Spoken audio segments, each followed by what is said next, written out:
Before we get started, I have a quick favor. I've been self-funding the Finding Genius podcast for 5 years now. I've done over 3,000 episodes. And as you can see on YouTube, we're up over 1 million views on the channel, which is fantastic. The next thing I really want to push on is to get up to 10,000 subscribers. Because once we do, we'll be able to put a donate button and we'll be able to solicit donations to help keep the podcast running and to also get the Finding Genius Foundation moving along. We have a big project studying anxiety, depression, and PTSD and working on a product to help people overcome these problems because I've seen them explode recently after the last 2 years of the whole virus situation. So if you would, please subscribe to the podcast. That would help us tremendously. Give us a thumbs up and check in the description for Buy Me a Coffee. It's about $5. If you could buy me a coffee, I'd really appreciate it. It would help keep the channel going, and I love coffee. Thank you. Forget frequently asked questions. Common sense, common knowledge, or Google. How about advice from a real genius? 95% of people in any profession are good enough to be qualified and licensed. 5% go above and beyond. They become very good at what they do, but only 0.1% are real geniuses. Richard Jacobs has made it his life's mission to find them for you. He hunts down and interviews geniuses in every field: sleep science, cancer, stem cells, ketogenic diets, and more. Here come the geniuses. This is the Finding Genius Podcast with Richard Jacobs. Hello, this is Richard Jacobs with the Finding Genius podcast. I have Stacy Adams. He's a professor of horticulture, University of Nebraska-Lincoln, part of the agronomy and horticulture department. So we're going to talk about greenhouses and growing fresh food hydroponically. So welcome, Stacy. Well, thank you. Yeah, if you would, tell me a bit about your background and how you got into this position. Are you an extension agent, or what do you do for the university? So my current position, which I've had for about 14 years now, has been professor of horticulture. 75% of my time is teaching in the classroom, and then 25% of my time is extension. And my area of expertise is specifically in controlled environment agriculture, which is greenhouse operations and management. And then I've worked with a variety of specialty crops like hops production, exploring that. But for the last several years now, I've been working with hydroponics to address food security. Okay. I've tried in the store, hydroponic stuff, and it looks beautiful, but a lot of times it just tastes like water. And I don't know why. I guess depending on the cultivation method with hydroponics, have you or other people researched how to, tune it in so that it's as close to stuff grown outdoors in soil as possible? Or what are the goals of hydroponics? Just maximize look and yield and size, or, what's happening there? Well, specifically, we're looking at productivity, so speed of production and getting it to the consumer as quickly as possible with minimal amount of environmental impacts. Oftentimes, the hydroponics that you have purchased in a lot of your merchandisers is still grown in what we call a centralized location, so wherever the environmental conditions are appropriate. So the hydroponics on your shelf may have come from Mexico or from California. So my area of specific interest is moving the production nearest where the consumers are at, and that will make a significant difference in that flavor that you're talking about. Oftentimes, these commercial shippers are needing the product to be harvested before it's really ready in order to make it through the shipping and distribution channels. So which products or which plants, fruits, vegetables, etc., seem to be most amenable to hydroponics, and which ones are kind of recalcitrant and they just don't work in that environment? So a good share of the work that is expanding quite rapidly across the United States is the diversity of products that's available. More traditionally, it's been tomatoes that you've seen, and then lettuces. However, we're expanding the collection of greens that are available. A lot of consumers really like to have the pre-washed, pre-prepared greens. So having a diverse collection of those greens is critical. With my educational programming that I do here at the university, as well as my extension outreach, we need to understand the diversity in our culture and the different people that we're trying to reach. So we have been doing eggplant, a variety of different types of peppers. Cucumbers are very traditional. And then I know there's probably some other types of melons that people are producing. Crops. So I'm in a state, Nebraska, in which it's a very strong agronomic crop type of production area. And I don't restrict my students. So some of them have tried corn, but that that doesn't make any sense whatsoever because you have such a huge plant for the return on what you have there. So yeah, actually hydroponics is quite versatile because there's many different types of systems and approaches we can use. Our greatest limitation, one, is going to be the structure itself. So that's the greenhouse and what the qualities are associated with it. And then what we call improved seed. So some of the crops that we might be interested in growing don't do well because the plant does not have the resistances built into it that it needs for like disease or high humidity situations. So this is a very interesting area for research for people to expand on product availability. Okay. Yeah, like how would you ever do a fruit tree or something that takes multi-years to produce? Could that ever be done hydroponically? Yeah, there are approaches to doing hydroponics with trees, but keep in mind that the whole reason we're doing productivity hydroponically is in order to prescriptively dose in like the water and nutrients needed to grow the plant. So we want the plant to grow in its most efficient way in order to be productive. When you start talking about woody materials, we have plants that have to oftentimes go through some sort of a rest period or dormancy, and that's not cost effective for most of our greenhouse designs. Keeping in mind, I'm in the Midwest where we have winters, so there are other places across the world where they use hydroponics more specifically to deal with the environmental issues they have, such as lack of availability of water. And if you get into the Middle East, they have to desalinify water, so they want the maximum efficiency of those plants. So yeah, we could pretty much grow anything we want, but usually the hydroponics approach is going to align with what the specific needs are of the particular location and the crops that are desired. I've heard about aeroponics and I've seen it. Is that at all viable? Where the roots are just hanging in the air and you're spraying them with water, with fertilizer and stuff in it. Is that anything major, or are there just fundamental problems with it where it's not really useful?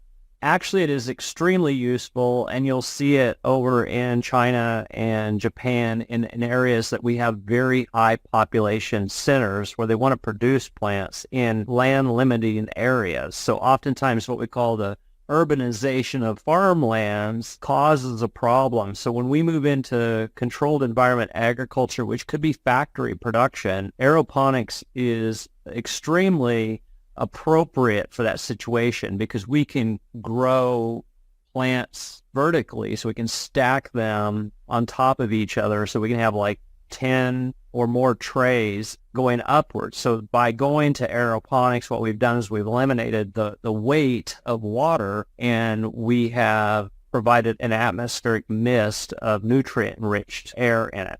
But as we're all thinking today about hydroponics, one of the greatest limitations we have is the investment associated with it. And we can talk about that more here in a minute, but it takes some sort of investment to make it happen. And when we start talking aeroponics, that's probably one of the approaches that's going to be the most cost prohibitive for most people. So when I have seen aeroponics, it has been very intentional production systems that uses a team of investors to make sure it happens. When you move into other countries, such as China, the government will, it's to their benefit to have food available. So sometimes that's where the government programs actually assist in making food be more affordable when they're in line with that production system.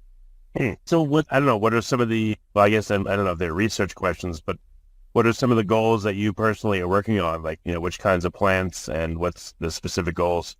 So keep in mind that I'm primarily just in the education arena. So basically higher ed education. I work with youth education programs because as we consider our environmental changes, we have to come up with alternative food production systems that are sustainable. And the only way that we can get acceptance through time is by making sure that we work with all ages. So though I work with college students, I have programs and published materials available for schools and educators to utilize in order to align it with the school scientific outcomes, but also understanding where the applications are on it. Related to research, I am connected with a consortium of researchers or faculty across the nation, and where they're exploring various things. Of great interest by a lot of consumers is organic food production, and that does pose a problem when we get into hydroponics because of food safety. And you probably have been to the store before where the shelves were empty because lettuce wasn't available or tomatoes weren't available because there was a recall. Well, oftentimes that's directly related to food safety. So the traditional production method is to use synthetic formulations of fertilizers, but there are various approaches organically that people are interested. So that's a big area of interest. And then, of course, product development as far as identifying more diversity of crops that can be available. We always want efficiencies in our system, so remote sensing or robotics is a critical component in order to keep food affordable and safe and available. We do have to have a certain amount of automation, and in horticultural crops, that is a limiting factor. In the agronomic sector, oftentimes equipment has been custom designed for large field production, but when we move into a closed production system, we're still in a lot of developmental stages. Before we continue, I've been personally funding the Finding Genius podcast for 4.5 years now, which has led to 2,700 plus interviews of clinicians, researchers, scientists, CEOs, and other amazing people who are working to advance science and improve our lives and our world. Even though this podcast gets 100,000 plus downloads a month, we need your help to reach hundreds of thousands more worldwide. Please visit findinggeniuspodcast.com and click on Support Us. We have 3 levels of membership from $10 to $49 a month, including perks such as the ability to see ahead in our interview calendar and ask questions of upcoming guests, transcripts of podcasts you're interested in, the ability to request specific topics or guests, and more. Visit findinggeniuspodcast.com and click Support Us today. Now back to the show.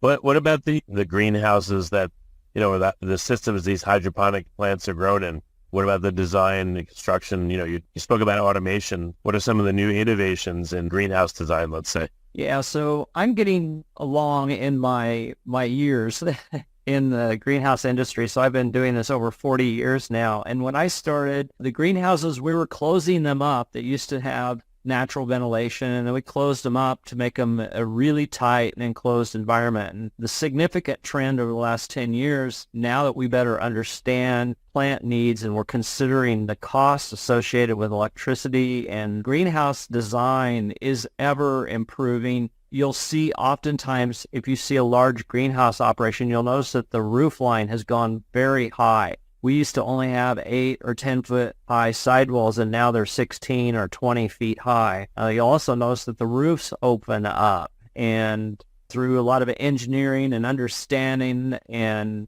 basically the ability to monitor environment and do what I call predicting. So predicting what weather changes are happening. So a lot of automation has really greatly advanced our industry. As I said, another thing that's really critical is reducing the cost or labor associated with it. So on the inside of the greenhouse, remote sensing is a term that you might hear of. It's basically, optical sensing, like cameras that can monitor plant material, can basically do non-destructive tissue analysis and make sure that, the plants are being produced well. And then a lot of automated systems to move product around so humans aren't touching things. So yeah, it's a pretty awesome industry to see. You can't get into hydroponic production houses. I even as a professor in the area can't even get in. I've only been in a couple of them because you have to remember that you're kind of almost like in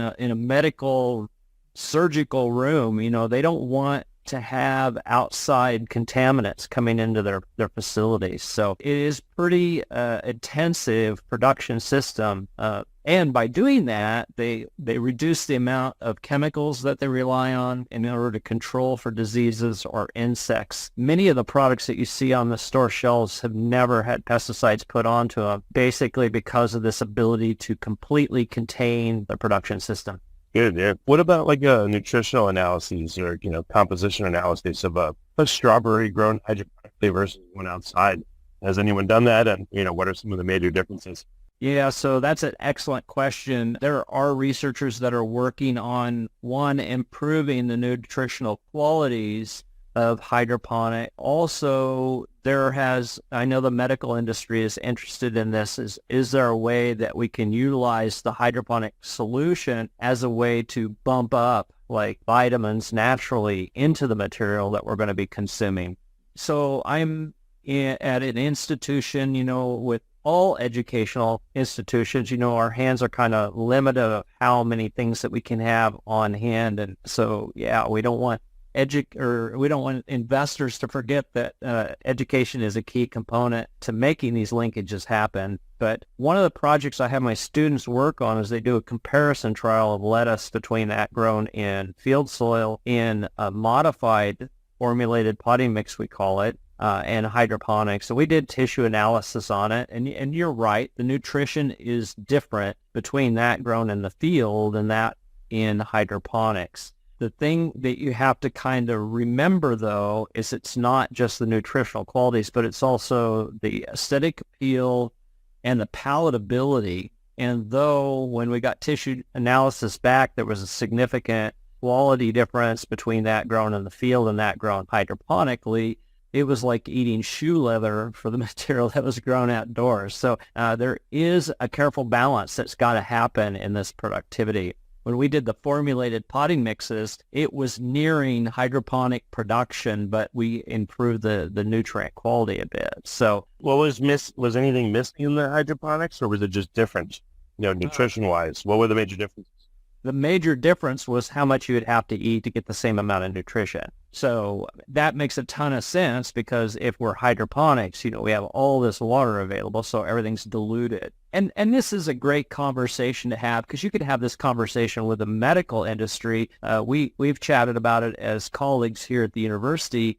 It's not necessarily a bad thing that there's not quite as many nutrients in there, because many times when we eat foods, we're filling ourselves with empty carbs and things that are not good for us. So you wouldn't want to consume lettuce or some of these produce as your only food source, but it is a component of the entire diet. And so, there's more aspects, but you are correct. We do need to have good flavor, but it's also the aesthetic qualities that go with a well-balanced meal. So that's a great point. Were there any surprising differences in what was the constituency of hydroponic versus, outdoor grown whatevers, whatever plants you looked at? Well, we were looking also, we used a SPAD meter, which is one that measures, it's kind of a comparison tool that we use to compare chlorophyll content. And then, of course, we didn't do any flavor research, so we were just looking at the mineral elements. So, what minerals did the plant take up? And, when you grow in soils, we're not really adding minerals because soil's already made up of minerals. We just prescriptively add anything missing, so mainly nitrogen and some of that. When you get into hydroponics, though, we have to add every single nutrient. So this is an area of research that needs to continue to happen. And I'm a plant person, plant growing, but we have to work with the medical industry, the people that look at diet. And it's that relationship between the medical industry and the growers that we can adapt hydroponics in order to bump up those nutritional qualities we're looking for. You do have to remember, though, it might sound like, well, this is a no-brainer. Let's grow in the soil. Well, a problem we have with soil-grown items, and I told you a little bit ago, it was about food safety. We don't have any control about birds pooing on our stuff and, rabbits and all that, which there's a splash factor and thing. But another thing is if we deal with contaminated soils, if we move food production into the cities, we're dealing with soils that might be heavy in lead and things like that. And plants will draw that up. So we've got to watch out for, products that we don't want in our food. So it's a very interesting area to study, because we take for granted the food we eat that's being grown in the field, and we think it's all safe. But if you were to do analysis and do some comparisons, you would find out that it just depends on where it's grown and how it's grown. Some will be have more nutrients than others, and some might be a little bit too heavy on some things that we shouldn't be consuming. So hydroponics gives us that opportunity to align with what we need, and hopefully with this relationship with the medical industry, we can maybe bump up some of the vitamins and things that we'd like to see naturally. Okay. So do you think like aeroponics is viable, or just economically it's not nearly as feasible as hydroponics, is what it seems to be for your previous comment?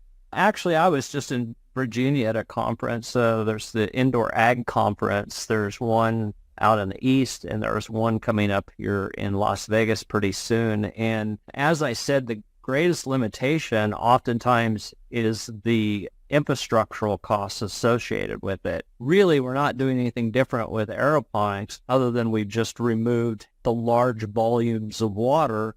Now we have a chamber which is humidified basically with water, and the nutrient elements are enriched on that water particle, and the plant roots will still take it up. Let me give you a quick example. As I said, I work with a diversity of students that have different pathways of interest, and a component of this course I teach is I let them create a prototype system for hydroponics. I had some students that decided they wanted to do pinto beans, and I didn't tell them no. I wanted them to explore it, and they did aeroponics with the pinto beans, and it worked very successfully. I was a little surprised and had to think about it scientifically, but it made sense.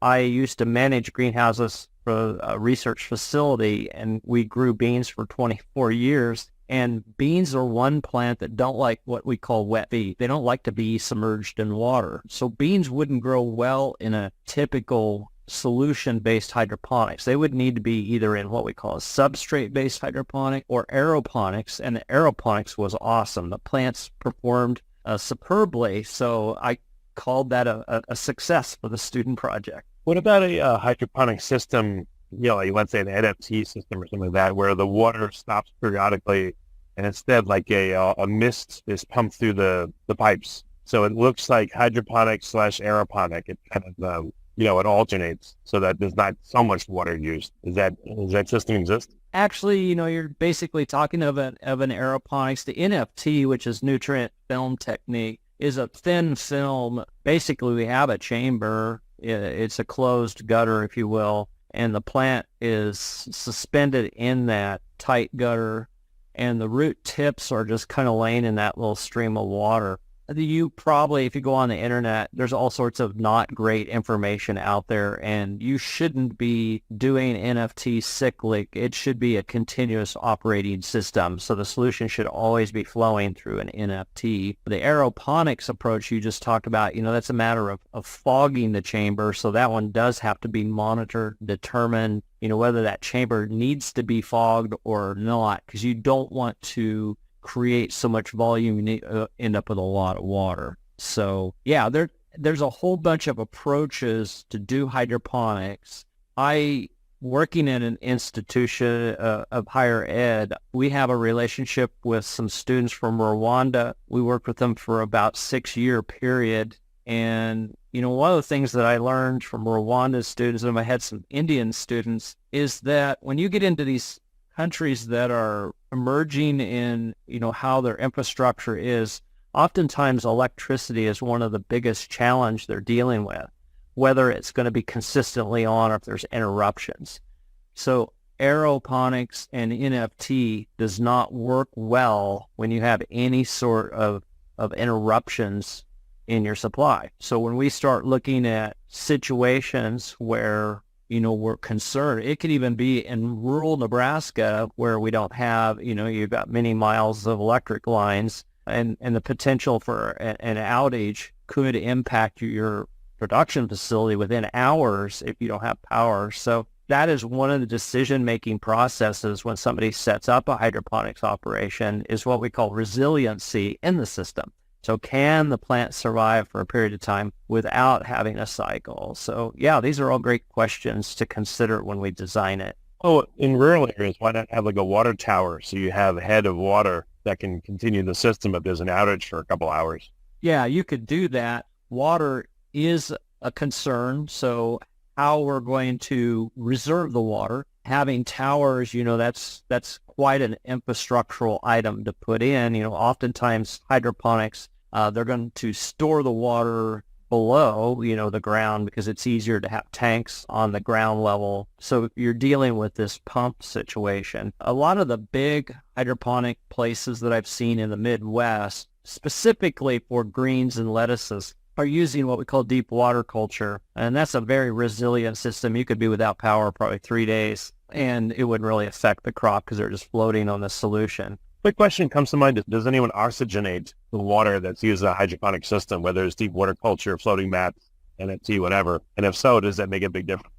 It does make a significant difference. So it's not really oxygen. We're just using aeration of some type. For example, when I was telling you about the Rwandan student, we designed a gravity feed deep water culture system to explore for him. And though we could grow plants, they were a little bit different than those that we had aerated the water. So we came up with a plan that was simply done where we just transferred water from one bucket, put it at the other, and did a backflush. But if you could oxygenate it or aerate it, as we say, using air bubblers, you will see a significant difference. I don't know what the actual weight difference is, but visually plants appear to be much healthier, more rigid leaf texture and fuller. So that would be interesting to study. But we don't always have to use an aerator because I do use some, and we have 7 different prototypes for the students to work with.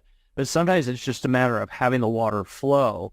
So in one of our deep water culture systems, we just have water pumping into one end at all times, and then at the other end it drops to a lower tank, and it's the splash process that aerates the water. So water movement is a key component in order to get that aeration that we need. Yeah, I guess you could have a hydroponic system where you have little waterfalls or cascades or drop-offs so that it encourages aeration, as it flows through the system. Maybe you could just do that with a gravity type system from top to bottom. It flows. There's a lot of design elements, I'm sure. Sounds like it's interesting. Yep, that's true. Okay. Well, very good. Where can people see more examples of the work you and the students are doing? Where can they go? So they can definitely go to our university website, which is, I think it's listed as agronomy.unl.edu, and they can find me there. I have some published items that's free access through something called Digital Commons. So I don't have that address right handy here, but I have a couple things that and I'm ever adding. And then I made a YouTube channel specifically for outreach to, I'm working with a native tribe, the Omaha Nation, on they want food sovereignty for their reservation, and we've explored aquaponics with them, but aquaponics is very challenging to do, so we're starting them out through hydroponics.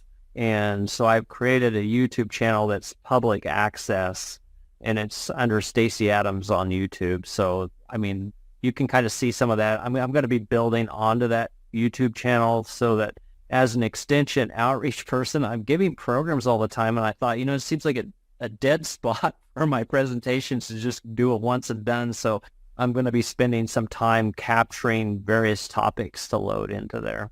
Well, very good. Well, Stacy, thank you so much for coming on the podcast. It's been a good talk. All right. Well, thank you. If you like this podcast, please click the link in the description to subscribe and review us on iTunes. You've been listening to the Finding Genius podcast with Richard Jacobs. If you like what you hear, be sure to review and subscribe to the Finding Genius podcast on iTunes or wherever you listen to podcasts. And want to be smarter than everybody else? Become a premium member at findinggeniuspodcast.com. This podcast is for information only. No advice of any kind is being given. Any action you take or don't take as a result of listening is your sole responsibility. Consult professionals when advice is needed.